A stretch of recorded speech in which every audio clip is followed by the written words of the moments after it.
All right, welcome back. Now, as the coronavirus cases continue to surge in Kenya, the livelihoods of millions of Kenyans continue to be threatened. Well, recent news of job cuts and slashed salaries are evidence of that. Well, this has seen some pick up unlikely income-generating activities just to make ends meet during the pandemic. Well, tonight we have a conversation on how the middle class in this country are coping. Now, I know the phrase middle class is controversial, and we'll be discussing whether Kenya actually has one. Well, also, we'll talk about the measures some have considered, at least in the middle class, and are taking to weather the storm. Well, joining me now are Waithaka Gatumia, Centonomy CEO, as well as Chichi Seii, a performing artist and businesswoman, and finally, Victor Rateng, a public policy expert. Thank you all for joining me this evening. Chichi, let me begin with you. So, whether you profess to be part of the middle class or not, I'll just put you in that category for now. But okay. How has life changed for you, since the pandemic began? Oh, it has changed drastically. When income just comes to an abrupt halt, then you're unable to do what you're planned to do. You're unable to do what you're used to doing. You're unable to dream the way you dreamed before, thinking, this is what I'll do in April, this is where we'll go on holiday, and this is what I'm planning to do in July, and this is what I'd like to do in December. And so it's a big change in terms of what I can do, what I can afford, where I can go. It's been a big change. Right. So, of course, the impact on disposable income. And just want to get your view really quickly on what do you think kind of describes the typical middle classer, if you will, in Kenya? A person who can afford a holiday at least once a year, a person who has at least a car that they can either service or they own it, a person who's living, either they have a mortgage or you're living in what's considered a safe and calm neighborhood. And you have 2.5 children in good schools. Okay, that's very specific, 2.5. Waithaka, let me come to you. From what you've observed, and of course I know you do a lot of training at Centonomy when it comes to financial planning. You deal with a lot of Kenyans who have had to suffer salary cuts or even job cuts, worse still, or had to close down their businesses in this time. But from what you've seen, what you've observed, how are most Kenyans faring on, at least in the last 4 months that the pandemic has hit the country? Well, it'd be tough for me to say what most Kenyans are going through, but I think what I can say is from my experience and from the classes that we're running currently is that you can see that many people are adjusting to the shifts that are going on. We're adjusting in terms of your source of income, maybe the amount of income, and it's a season of adjustment. Doesn't matter which way. And surprisingly, for some people, the adjustment has been upward. If you think about it, once the government actually reduced the income tax, for some people whose income was not affected in terms of a reduction, it actually means that you're taking home more money. So it is a season of adjustment. And for each one of us, we have to understand what adjustments we need to make. If your income is decreased, then definitely you need to begin to adjust your spending in the same way. And for those whose income has increased or has remained the same, we don't know what the future holds. And so therefore you want to be cautious, but I still encourage people to spend. So I can't speak with authority at this moment because the statistics are still coming out. Maybe Victor can help us out with his research at this point. But it's a season of adjustment for everyone. Indeed, season of adjustment. And of course, we'll get some practical lessons of what people can do, especially if you're dealing with a lower salary than average. Victor, let me bring you in here. Well, you've been studying Kenya's middle class, and I guess the middle class in the U.S. as well for some time now. What is the real picture? I mean, do we even have a middle class? Great question, Victoria. First of all, let me tell you something. Middle class is an American social construct that does not exist in many parts of the world. Because if you look at the history of the middle class, it takes you back to 1950s when America came from the Second World War. And so at the time, the American authorities, businessmen, and everyone else came together to say, you know what, we want to build a critical mass of consumers. So it's very hard looking at the two contexts, the Kenyan context and the American context, to just say, the proportion of middle class in Kenya is this. But because we are so Western-based in terms of our metrics, I can probably say it lies between 5 to 7%. And like Chichi said, these are the people who own a home, a relatively modern home. These guys will go on vacation sometimes during the year. They're comfortable. And unfortunately for Kenya, they take their kids to private schools as opposed to here in the US, where you're talking about public schools. Yeah.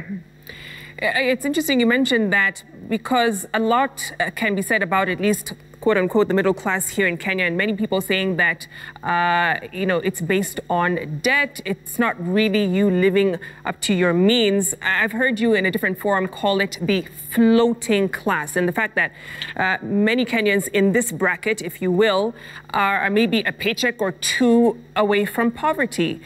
Is that the reality that we're facing?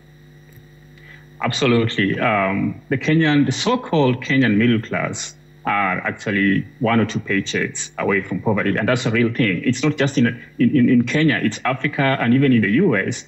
And to be honest, this middle class construct is a very American imperialistic, model, and applying it in our context where we have so many resources that we don't utilize doesn't make sense for us. So.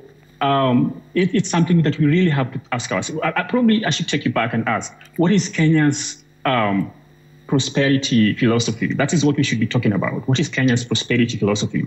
What is it that we have defined as a group of people with ancestral land, with all the natural resources, sunlight, sunshine, the spring of sunshine in Africa, and so many other things? What is our prosperity philosophy? Because the American middle classism had its origins in the 1950s.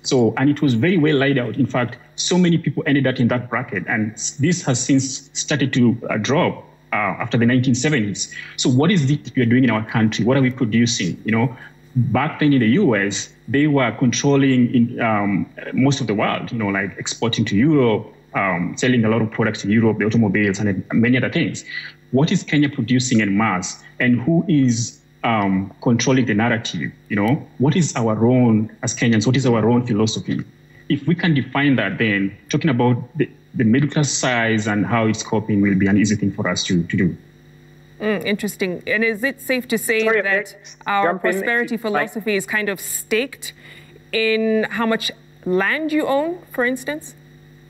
Well, the way they define middle class here is you have land, you have a home, a good home, you can pay your rent, or you can go on vacation. And so looking at the two contexts, most people here don't even have land. Look at the African Americans, look at even the Caucasians. We in Africa have so much land we don't utilize. And when it comes to metrics, they are only talking about income, cash income. How much money do you have to go to Art Cafe? How much money do you have to go to a concert like Koroga? How much money do you have to go to Diani? How much money? There is just so much we don't talk about in our context, because everything we are doing is American inspired. Right. So we have to start asking ourselves that question as Kenyans. What is our philosophy? What is our prosperity philosophy? Okay. And if we get that right, I'm telling you, we will have a huge, it will be completely different, and we'll see a lot of things changing in the way our mindset will be completely welcoming to prosperity that is encompassing almost everyone. Okay, and I think we can all agree that this pandemic has exposed a lot of people financially. Chichi, let me bring you in, because you found a lot of people having to now reinvent themselves, reignite a side hustle, and not to make extra income. It's literally to supplement what you can't get anymore, maybe from a job you lost or from a cut salary. In your case, what did you have to do? What did you start doing in terms of another income generating activity? You said to supplement an income. This is actually to survive, because the other income comes to a complete halt. So for someone like myself who is in business, in the hospitality industry, that was hit really hard. and really quickly. And it hit us even before March, when we had all the laws put in place here as Kenya. So we began to feel this in December and in January. And by February, we knew we were in a big problem because the hospitality industry depends on what's happening around the world. At least here in Nairobi, it does. And I also have grounds that I do small events in. And that came to an end when we could not congregate and we had no guests coming in. So with a halt to anything that you were earning before, you have to think, how am I going to survive? And that was really my case. I stopped and I thought I was laying people off. I was telling people who are working with me full time, I just need you for maybe 2 days, not even sure how I was going to pay them for those 2 days. And it came so quickly and so acutely in terms of not knowing how you're going to be able to get an income. So for myself, I resorted to cooking. It's something that I've been passionate about and something that I do infrequently with when it comes to the events that I host. But I had to had to get into it as a daily gig. That became my gig. And so I began home cooked with Chichi Seii and began cooking for people, getting orders and providing people dinners and lunches to be able to make ends meet. Literally, if it wasn't for that, there's no income coming in. Mm-hmm. And Waithaka, a lot of Kenyans are in that boat that Chichi is in, where it is to survive. It's not to supplement an income or to make extra money. And you take people through this on a daily basis in terms of, first of all, before you even think about another business or income generating activity, how to budget the money that you still have left. So how do you guide someone through that practically? So it's really simple. We try to keep it as simple as possible for everyone. At Centonomy, we call it the ABC budget. And the ABC budget is this: understanding what your A expenses are. Your A expenses are your essentials: food, housing, clothing. And not all food is essential. Not all housing is essential. People can be eating more than they need to. So you have to understand what is essential. B is important, but not essential. I think for many of us, we discovered that the hairdresser is important, but not essential. You can survive essentially without it for a while, without going to the barbershop or the hairdresser. So understanding what your B expenses are. It's important to look good, but you can actually survive another couple of months without going to the salon. And then your C expenses are everything else. That's where you put your takeout food, you put those things on your phone that you're paying for, your YouTube viewership, all those different things, which are not essential, which are not important, they're everything else. Mm-hmm. If you can be able to put together a budget that looks like that, then when times of stress comes, it becomes very clear which things to cut out and which to leave in. And if, for instance, if your income is decreased, then you can probably survive on A and B expenses. And if it is completely gone, then you can cut down to only A expenses and survive for a longer period of time. Victoria, I just wanted to mention real quick, the Institute of Economic Affairs in the report that they did, just talking about the Kenyan middle class, as Victor was mentioning, the main metric that they were using was income. And just as of 2015, they were talking about less than 300,000 people of the entire Kenyan population being within that group, earning between 50,000 and 100,000 shillings. But what has changed is that those people have spending power, which is what is driving the economic growth. And you have to look at that, because that spending means that a business can start, like Chichi's business. She is selling to people who have what is called disposable income in order for that to grow. And so that group, that critical mass of people who are spending are driving the economic growth here. I just needed to throw that in. No, a very important point there, Waithaka. And, Victor, there's a concern from a lot of experts that this hit that Africa is suffering financially from the pandemic, will have far-reaching effects moving forward in terms of economic growth because, like Waithaka said, people are not spending.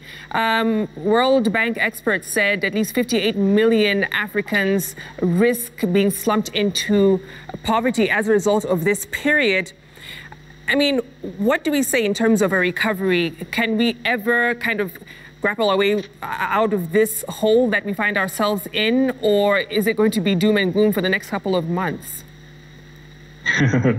Well, the only good thing about this pandemic, if you can say it, is that it's not just Kenyans who are exposed. This pandemic is affecting the entire world. So for that reason, the whole world is supposed to be talking about how are we coming out of this looming recession.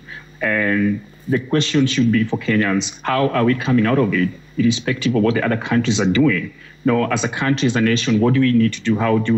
How much money do we need to float in the economy so that we can start finding ways of rebuilding our economy? So that is the question that most Kenyans should be asking themselves. And I just should warn Kenyans, because there's a lot of copy-pasting, even if you look at the way the COVID-19 is being handled in Kenya, even if you look at the macro policies that the government announced earlier, we should be careful as to what we are asking Kenyans to do.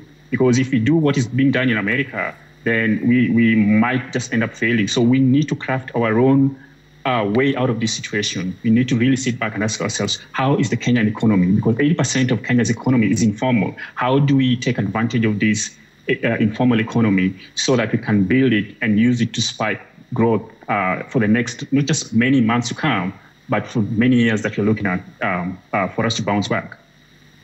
And as we wrap up, Chichi, let me bring you in. What advice can you give to people looking to tap into their own ingenuity, come up with something, to make some money? And I guess this being advice to someone watching who feels that pressure to live up to the middle class tag, if you will. Okay. What advice would you give them? One is you really have to peel off or throw off that middle class tag, because it really doesn't exist. We know as middle class that it was 1, 2, 3 paychecks, and then we did not know how we were going to eat. So if you're still going to hang on to where you think you belong and what you think you're supposed to do because you're in this group, then you might be, or you are going to be in a very big problem. I would say the thing that may look little or small or simple to you, which might be something that, unfortunately for this group, this middle class group that is normally well educated, you think, I have studied, I have traveled, I have done this, that, and the other. I can't possibly be doing something as humble as, for example, me cooking in my kitchen for people. But that is a thing that is creating enough income for me to eat and my child to eat and for me to pay my bills. And so I would advise for a change of heart and a change of mind, and begin to look at the things that you may have looked at as simple, and begin to see maybe there is a way in which I can tap into this thing and bring something out of it. I would also say tap into something you like or something you have a passion for, because even though I say here I am home cooked with Chichi Seii, it's not a simple gig. It's quite a tough gig, and it's stretched me. And whatever somebody's going to get into at this point, saying, how can I make some extra income? If you have passion for it, it will help you go through the difficult times as you're working on it. I am just a few months into this new business, but then it takes a toll. It's really tough, but then it's taken for me to step down or step off this pedestal called middle class and say, hey, there's nothing like middle class when you can't pay your bills, when you can't eat. And I think I would finally say that our children are watching us. They're watching us as we struggle, as we think through, as we suffer through this COVID time. We've never seen anything like this in our lives. And so I would say our children are watching. So be what you would like your children to be if they were you. They're not going to be what you say or what you tell them. They will be what they watch you do. So get up, do something. And just still on that note, Waithaka, just as you close, advice you'd give to Kenyans, in terms of coming up with ideas in a time of crisis. We've seen some amazing companies now worth billions of dollars come out of times of crisis, if it was the Great Depression in the States or the recession.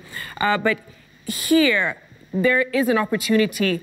People may think, I don't have the capital, I may not have the networks or whatever else it may be, but what can they do to actually start something, even if times are tough?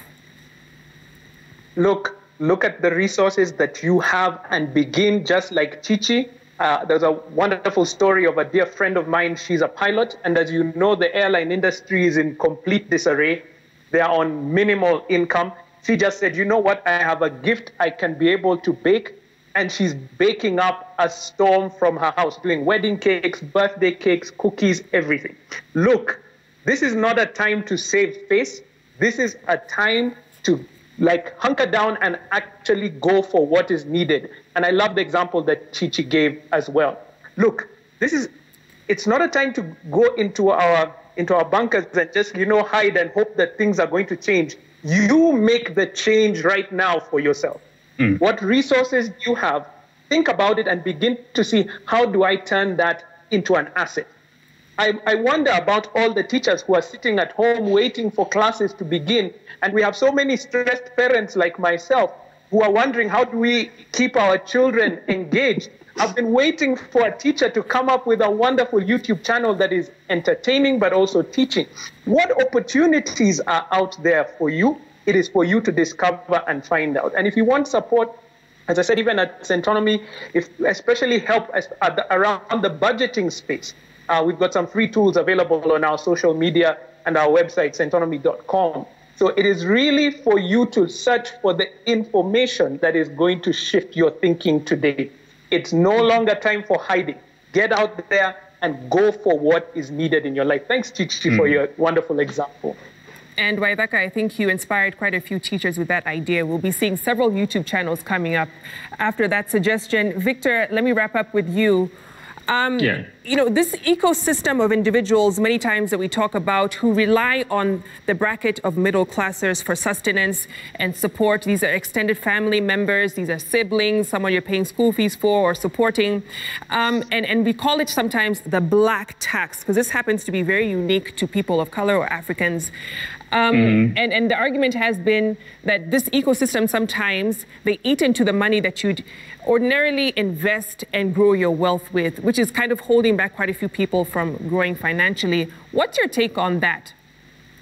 First of all, I have to tell you something. That is the African authenticity with regard to who we are. That's our heritage, being able to live with your brothers and sisters and be concerned for them and take care of them when you can. So what we have not done, or we have not turned that into, is how do we work with our brothers and sisters, our siblings, nephews, and nieces to create an industry that also produces, not just consumes. How do we say, okay, guys, I help you with the money, but we need to start a shop. The farmland here, we're going to buy fertilizer. We're going to make sure we expand the land. So we have not utilized, those are the resources that I keep talking about. We have not utilized them properly. So we need to just be real with our context. Again, like I said before, American middle classism is not for Africa. And so let's define it, because our context is beautiful. We have authentic community. Let's invest together with the community and create wealth in ways that enable us to enjoy life without having to think about running away from them. We cannot run away from your brothers and sisters, because it doesn't work like that. Yeah. So just be real. Let's define our prosperity and not take advantage of people, because if you look back again, like where American middle classism began, a lot of it has had to do with people being taken advantage of. So let's define our own ways. Let's work with our communities and prosper in ways that are unique to us. All right, thank you. Contextualizing our growth as we move along. Thank you so much to Victor, Chichi, and Waithaka for your time and your insights. That does it for this discussion. However, we take another short break here on Citizen Weekend. Much more ahead, including the sports news. Stay with us.